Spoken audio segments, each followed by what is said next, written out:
ஓமந்தூராரை பற்றிய பல அரிய தகவல்கள் வரலாற்றிலே மறைக்கப்பட்டிருக்கிறது. இன்றைய இளம் தலைமுறையினர் படிக்கக்கூடிய வகையிலே பாடப்புத்தகத்திலே அவரது வாழ்க்கை வரலாற்றை சேர்க்க வேண்டும். இந்த ஓமந்தூரார் வளாகத்தில் அந்த ஏதாவது ஒரு நுழைவு வாயிலில் இந்த சிலையை வைத்தால்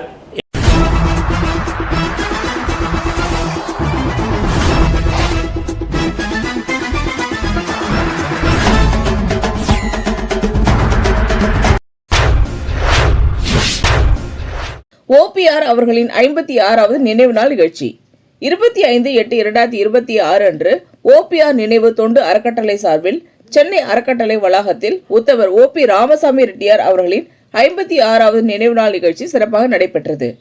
நிகழ்ச்சிக்கு அறக்கட்டளையின் நிறுவனர் மற்றும் நிர்வாக அறங்காவலர் டாக்டர் வி செல்வராஜு தலைமை தாங்கினார்.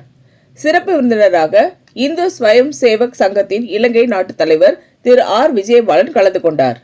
நிகழ்ச்சியில் அறக்கட்டளை அறங்காவலர்கள் திருமதி தேவி மோகன், திரு டி மணிவாசகம், திரு பி ஜெயக்குமார், திரு வி ஜெயக்குமார், திரு K Rangarajan, doctor J Arunkumar, Reddiar இளைஞர் பேரவை நிர்வாகிகள் திரு ஆர் எஸ் சேகர், திரு டி லோகநாதன், திரு அருள் சரவணன் உள்ளிட்டோர் கலந்து கொண்டனர். மேலும் மகளிர் அமைப்பின் சார்பில் திருமதி ஆனந்தி ரங்கராஜு, திருமதி தீபா, திருமதி சகன்யா, திருமதி சாந்தி ஆகியோர் சிறப்பு அழைப்பாளராக கலந்து கொண்டனர். நிகழ்ச்சியின் தொடர்பாக உத்தவர் ஓபி ராமசாமி ரெட்டியார் அவர்களின் திருவுருவப் படத்திற்கு மாலை அணிவித்து மலர் தூவி மரியாதை செலுத்தப்பட்டது.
நிகழ்ச்சியை KRT கெரியர் அகாடமியில் பயிலும் மாணவி செல்வி ஹேமா தொகுத்து வழங்கினார்.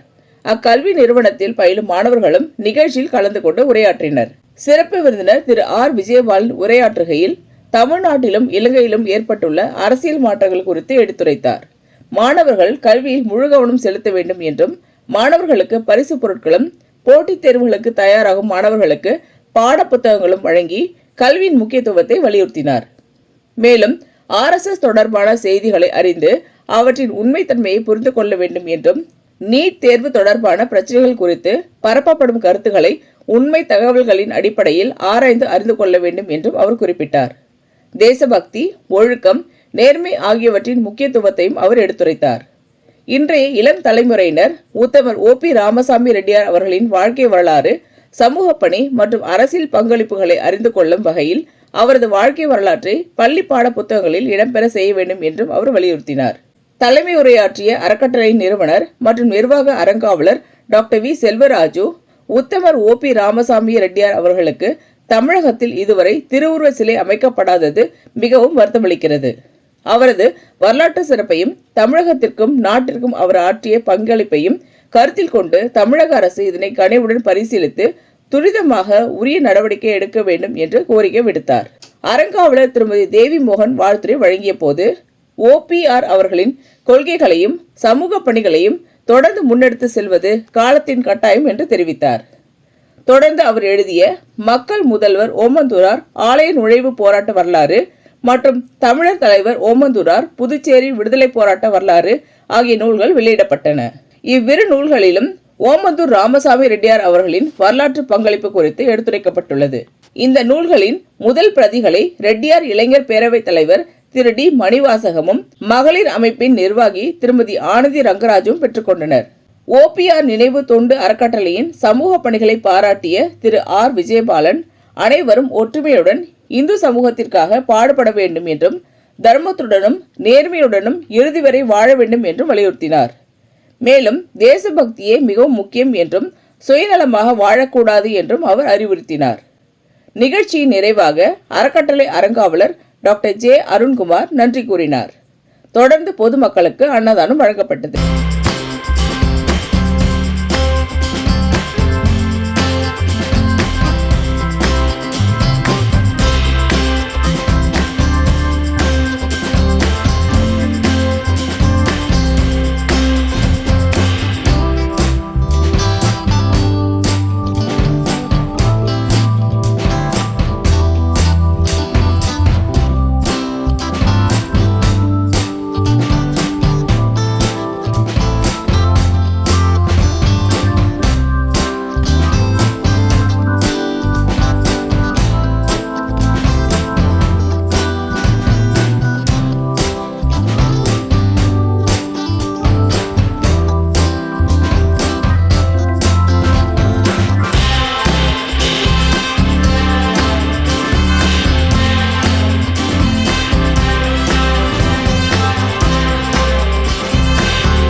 அறக்கட்டளை நிறுவனர் மற்றும் நிர்வாக அறங்காவலர் டாக்டர் வி செல்வராஜு செய்தியாளரை சந்தித்தார்.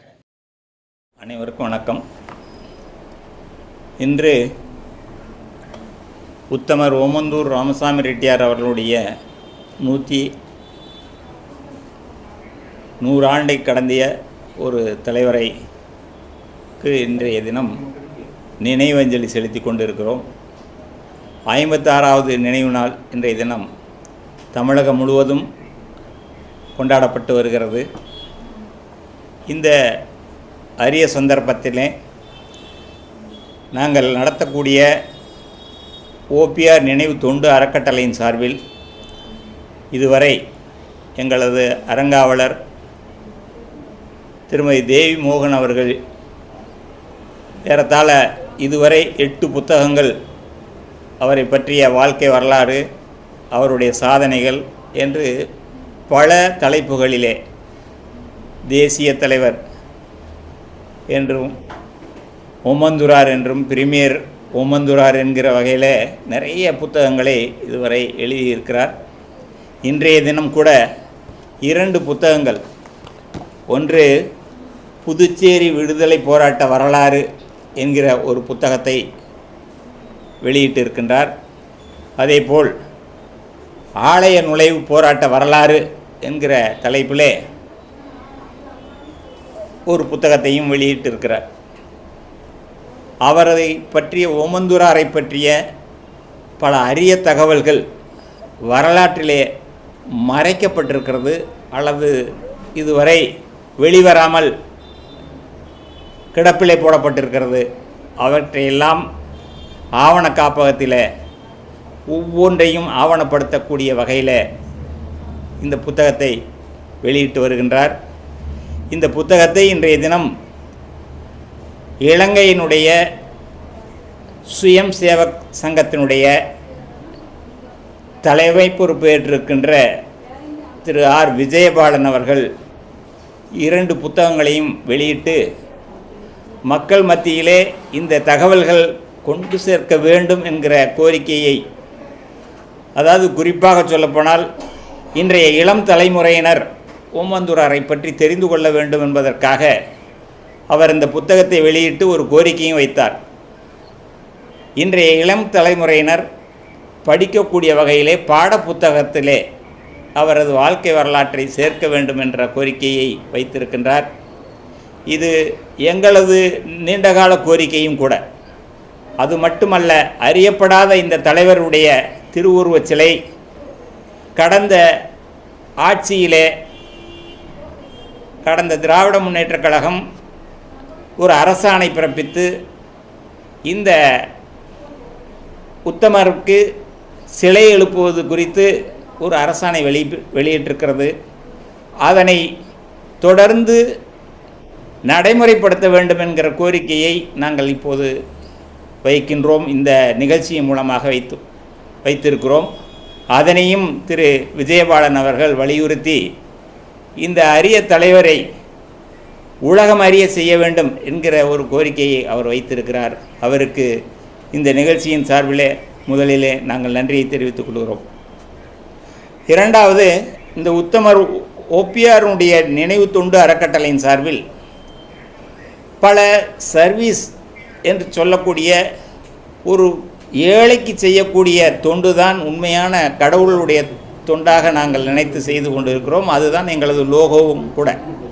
அப்படிப்பட்ட அந்த ஸ்லோகத்தை முன்னிறுத்தி நாங்கள் செயல்பட்டு கொண்டிருக்கின்ற இந்த நேரத்திலே அவரது பெயரிலே அறக்கட்டளையும் எங்களது சமுதாயத்தினுடைய முன்னாள் மாநில தலைவரும் எங்களை எல்லாம் நல்வழிப்படுத்தியவருமான ஐயா கேஆர்டி அவர்களுடைய தலைமையில் அவருடைய பெயரிலே கேஆர்டி கேர் ரங்கராஜன் என்று சொல்லக்கூடிய டிரான்ஸ்போர்ட் நடத்தியவர். பல ஏழை குழந்தைகள் கல்வியிலே பெருமளவில் முக்கிய பங்கு வகித்தவர்.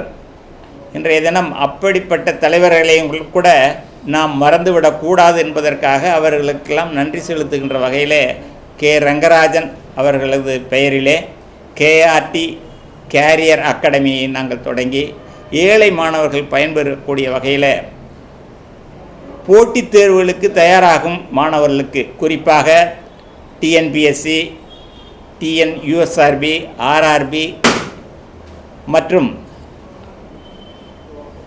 யூபிஎஸ்சிக்கும் கூட தொடங்கினோம்.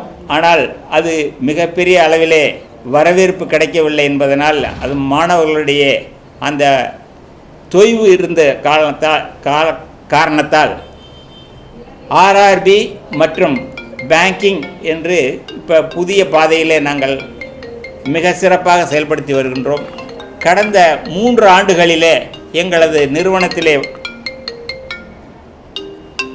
படித்த மாணவர்கள் 152 பேர் இதுவரை அரசு பணிக்கு சென்றிருக்கிறார்கள். அந்த மாணவர்களோடு வருகின்ற காலகட்டத்திலே எல்லா துறைகளிலும் எல்லா மாவட்ட அலுவலகங்களிலும் எங்களது மாணவர்கள் எங்களிடத்திலே படித்த ஏழை எளிய மாணவர்கள் இதில் ஜாதி மதம் மொழி என்கிற எந்த வேறுபாடும் பார்க்காமல் இலவசமாக வழங்கி வருகிறோம். 100% இலவசம். அப்படிப்பட்ட இந்த சேவை ஐயா கேஆர்டி அவர்கள் எங்களுக்கு வழிகாட்டியாக இருந்து நடத்தி காட்டியவர். திருச்சியிலே காவேரி கல்லூரியை உருவாக்கியவர். அவரது பெயரிலே இந்த நடக்கக்கூடிய இந்த அறக்கட்டளையினுடைய அகாடமியினுடைய செயல்பாடுகளுக்கு மிகப்பெரிய வரவேற்பு தற்போது ஏற்பட்டிருக்கிறது. இதனை தொடர்ந்து மேலும் கூட ஸ்கில் இந்தியாவினுடைய பதிவை நாங்கள் அப்ரூவ்டு ட்ரைனிங் பார்ட்னராக தற்போது இணைந்து இருக்கிறோம். அதன் மூலமாக கூட திறன் மேம்பாட்டு பயிற்சி மையத்தையும் கேஆர்டி கேரியர் அகாடமி விரைவில் தொடங்க இருக்கிறது. அதுவும் முழுக்க 100% இலவசமாகவே நாங்கள் வழங்க இருக்கிறோம் என்கிற ஒரு நல்ல செய்தியை இந்த நேரத்தில் தெரிவித்து கொண்டு, நீங்கள் ஊடகவியலாளர்கள் இதன் மூலம் இந்த மக்கள் மத்தியில் இதை கொண்டு சேர்க்க வேண்டும். காரணம், இன்றைய தினம் நல்ல விஷயங்கள் எல்லாம் பெரும்பாலும் மறைந்து போகிறது. அந்த விஷயங்களை கொண்டு செல்ல வேண்டிய பொறுப்பு உங்களுக்கும் இருக்கிறது. அதை செய்யக்கூடிய வாய்ப்பு எங்களுக்கு கிடைத்திருந்தாலும் கூட அதனை மிக தெளிவாக கொண்டு செல்லுகின்ற ஒரு நிலையை நீங்கள் உருவாக்க வேண்டும் என்று இந்த நேரத்தில் நல்ல தருணத்தில் கேட்டுக்கொள்கிறேன். தொடர்ந்து அன்னதான நிகழ்ச்சிகள் நடைபெற்று கொண்டு இருக்கிறது. இதை மேலும் நல்ல வகையாலே இந்த அறக்கட்டளை நடத்துவதற்கு எங்களது அறங்காவலர்கள் பெரும் அளவில் எங்களுக்கு உதவியாக இருக்கிறார்கள். நிறைய தனவந்தர்கள் எங்களுக்கு உதவியும் செய்து கொண்டு இருக்கின்றார்கள். அவர்களுக்கும் இந்த நேரத்திலே நான் நெஞ்சார்ந்த நன்றியை தெரிவித்துக் கொண்டு இந்த நிகழ்ச்சிக்கு வருகை தந்த அனைவருக்கும் நன்றியையும் தெரிவித்துக் கொள்கிறேன். சரி, இப்போ ஓமந்துரார் மருத்துவமனைன்னு இருக்குது, ஆனால் பெயர் இல்லையா சார்? பெயர் ஓமந்துரார் ராமசாமிங்கிற பெயர் இல்லாமல் ஓமந்துரா மல்டி ஸ்பெஷாலிட்டி தான் இருக்குது. அது எந்தளவுக்கு மக்கள்கிட்ட போய் சார் பெயர் இல்லையா?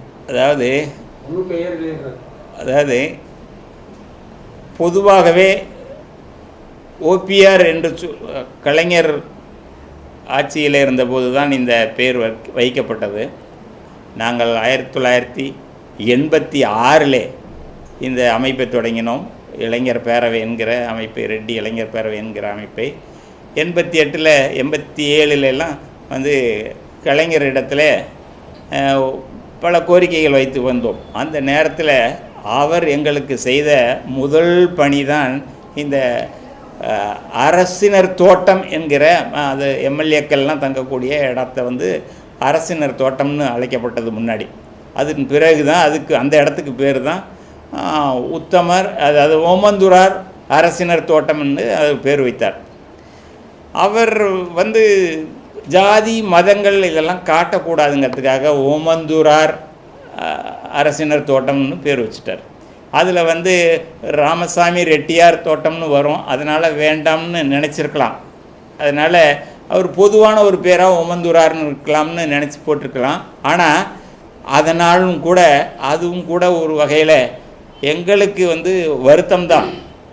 ஏனென்றால் நாம் வந்து ஓமந்தூரில் எத்தனையோ பேர் இருந்திருக்கலாம். இப்போ வாழப்பாடினா வாழப்பாடியில் எத்தனையோ பேர் இருப்பாங்க. வாழப்பாடியார்னு ஒருத்தர் தான் இருந்திருக்கிறாரு. ஆனாலும் வாழப்பாடியார்னு சொல்லக்கூடியவங்கெல்லாம் ஒருத்தரை தான் குறிப்புன்னு நினைக்கிறாங்க. அதை போல தான் ஓமந்தூராரும் வந்து ஒருத்தரை மட்டுமே குறிக்கக்கூடிய அளவில் வைத்தார். அவர் பெயர் தான் இல்லை, ஆனால் கலைஞருடைய சிலை தான் இருக்குது. அதுக்கு பதில் இவரோட சிலை வச்சுருக்காங்க. அது வந்து நீங்கள் அவங்கக்கிட்ட தான் கேட்கணும். ஏன் இங்கே இந்த நாங்கள் கோரிக்கை வச்சுருக்கோம், இந்த இடத்துல வைக்கலாம்னு கேட்டிருக்கிறோம். பட்டு அதுக்கான வாய்ப்புகள் வந்து எதிர்காலத்துலேயும் வரலாம். அதனால் அந்த கோரிக்கையை வந்து நீங்கள் அரசு ஏன் இதை வைக்கலன்னு அரசாங்கத்திட்ட தான் கேட்கணும். 100 ஆண்டை கடந்து நிறைய சாதனைகள்லாம் படைச்சிருக்காரு, நிறைய திட்டங்கள்லாம் வைத்திருக்காரு, மது விலக்கையெல்லாம் கொண்டு வந்திருக்கிறாரு. 100% மதுவை வந்து ஒழித்தவர் இவர் தான், ஓமந்துரார் தான். ஆலய பிரவேச சட்டம், அதே போல் நிறைய விவசாயிகளுக்கான பயனுள்ள திட்டங்களை கொண்டு வந்தவரும் அவர் தான். இவ்வளோ கொண்டு வந்தவருக்கு ஒரு மணிமண்டபமோ அரசாங்கத்திலிருந்து இல்லை. ஆனால் நேற்று சில மாதங்கள் முன்னாடி மறைந்த பாரதி ராஜா அவர்கள் வந்து மணிமண்டபமே வைக்கிறாங்க அரசு செலவில். இது எப்படி பார்க்குறீங்க?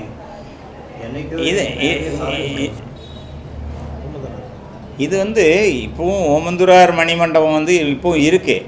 ஆனால் ரொம்ப லேட்டாக தான் இருந்தது. இன்னும் சொல்ல போனீங்கன்னா 2010 நாங்கள் மிகப்பெரிய நீண்ட நாள் கோரிக்கைக்கு பிறகு தான் தபால் தலையை வெளியிட்டாங்க. அது நிறைய அரசியல் ஒரு செய்திகள் அதுக்குள்ளே இருக்குது. நம்ம வந்து எதையும் வந்து நம்ம வந்து குறிப்பாக சொல்ல போனீங்கன்னா இந்த சமுதாயம் வந்து ஒரு அமைதியான சமுதாயம், எந்த வகையிலையும் யாருக்கும் எதிராகவும் செயல்பட்ட சமுதாயம் அல்ல. அமைதியை விரும்பக்கூடியவங்களுக்கு எப்போவுமே இப்போல்லாம் வந்து பெரிய மதிப்பு இருக்கிறது இல்லை. என்னென்னா போராடக்கூடிய குணம் அப்படி இருக்கிறது, அந்த மாதிரி எல்லாம் நம்ம பண்ணக்கூடியவங்க இல்லை. அதனால் கூட அந்த நிகழ்ச்சி அப்படி இருந்திருக்கலாம். ஆனாலும் நல்ல மனிதர்கள் என்னைக்கா இருந்தாலும் நிச்சயமாக பின்னால் போற்றப்படுவார்கள். முதல்வர் விஜய்க்கு என்ன கோரிக்கை வைக்கிறீங்க? இன்றைக்கு இன்றைக்கி வந்து அவரோட ஒரு கடிதம் கூட நான் இந்த அரசாங்கத்திற்கு இன்றைக்கி அனுப்பி, ஒரு கடந்த 1.5 மாதங்களுக்கு முன்பாகவே நான் ஒரு கடிதம் அனுப்பியிருக்கிறேன். அந்த கடிதத்தில் இந்த தமிழகத்தில் விவசாய முதல்வர் என்று போற்றப்பட்ட ஓமந்துரார் அவர் பேரில் அவருடைய இந்த நினைவு நாளில் தமிழகத்திலே வந்து ஒரு எங்கே பார்த்தாலும் ஒரு பசுமை நிலவ வேண்டும் என்கிற ஒரு நோக்கத்தோடு 10 கோடி மரக்கன்றுகள் நட வேண்டும் என்ற கோரிக்கையை நாங்கள் வைத்தோம். காரணம், இப்போ நாங்கள்லாம் கூட வைக்கலாம், நாங்கள் ஒரு குறிப்பிட்ட அளவில் குறிப்பிட்ட இடத்துல மட்டும்தான் வைக்கலாம், எங்களெல்லாம் முடியும். ஆனால் அரசாங்கம் நினைத்தால் உடனடியாக எல்லா இடங்களுக்கும் ஒரு அரசு ஒரு திட்டமாகவே அறிவிக்கப்பட்டு அதை செய்ய முடியும் என்கிற கோரிக்கையை நாங்கள் அவரிடத்திலே நாங்கள் வைத்திருக்கிறோம். அவர் என்னைக்கு அதுக்கு மனம் வந்து அந்த அரசாணை வெளியிடுவார் அல்லது அவரே அதை முன்னிருந்து செய்தால் தான் அதை செய்ய முடியும். ஏன்னா இன்றைய இளைஞர்கள் அவருடைய ஃபாலோவர்ஸாக இருக்கிறாங்க. இன்றைக்கி ரீல்ஸில் தான் அவங்களுடைய பெரிய அளவில் அவர் நடுறாருன்னு சொன்னால் அவருடைய ஃபாலோவர்ஸும் நடுறதுக்கான வாய்ப்புகள் கிடைக்கும். அதனால் நிச்சயமாக அதை நாங்கள் எதிர்பார்க்குறோம். நிச்சயமாக அவரும் செய்வாருங்கிற நம்பிக்கையும் எங்களுக்கு இருக்குது. அதாவது குறிப்பாக எங்களுடைய நீண்ட நாள் கோரிக்கையும் கூட இதுதான். என்ன ஒன்று பாட புத்தகத்தில் இன்றைய இளம் தலைமுறையினர் படிக்கக்கூடிய வகையில் இந்த நல்ல உத்தம தலைவர்களுடைய வாழ்க்கை வரலாறுகள் இளம் தலைமுறையினர் அறிந்து கொள்ளும் வகையில் இந்த செய்தி போய் சேர வேண்டும் என்று சொன்னால் அதற்கு பாடப்புத்தகத்தில் இடம்பெறணும். 1. 2வது, நல்ல மனிதருக்கு, நேர்மையான மனிதருக்கு பின்னால் வரக்கூடிய சந்ததியினர் அறிந்து கொள்ளக்கூடிய ஒரு திருவுருவ சிலையை அரசினர் தோட்டத்திலேயே தான் வைக்கணும்னு நாங்கள் முன்னாடி கோரிக்கை வச்சுருக்கிறோம். மீண்டும் கூட நான் அந்த கோரிக்கையை வலியுறுத்துகிறோம். நிச்சயமாக அந்த ஓமந்தூரார் வளாகத்தில் அந்த ஏதாவது ஒரு நுழைவாயிலில் இந்த சிலையை வைத்தால் எங்களுக்கு ரொம்ப அவரை பெருமைப்படுத்துவதன் மூலம் இந்த அரசாங்கத்துக்கு ஒரு பெருமை சேரும். அதுதான் உண்மை. நல்லவங்களை வாழ்த்தினா நம்மளும் வெளியே தெரிய வருவோம். அதுபோல் ஓமந்தூராரை பற்றி சொல்லக்கூடிய அளவில் இந்த அரசாங்கம் இருந்ததுன்னு சொன்னால் அவங்களே வெளியே வருவாங்க. அந்த அளவுக்கு நிச்சயமாக ஒரு வாய்ப்பு கிடைக்கும். டாக்டர் செல்வராஜ் உத்தமர் ஓமந்தூராருடைய பெயரிலே OPR நினைவு தொண்டு அறக்கட்டளையினுடைய நிர்வாக அரங்காவலராக இருக்கிறார். இந்த வீடியோ உங்களுக்கு பிடிச்சிருந்தா லைக் பண்ணுங்க, கமெண்ட் பண்ணுங்க, ஷேர் பண்ணுங்க, சப்ஸ்கிரைப் பண்ணுங்க.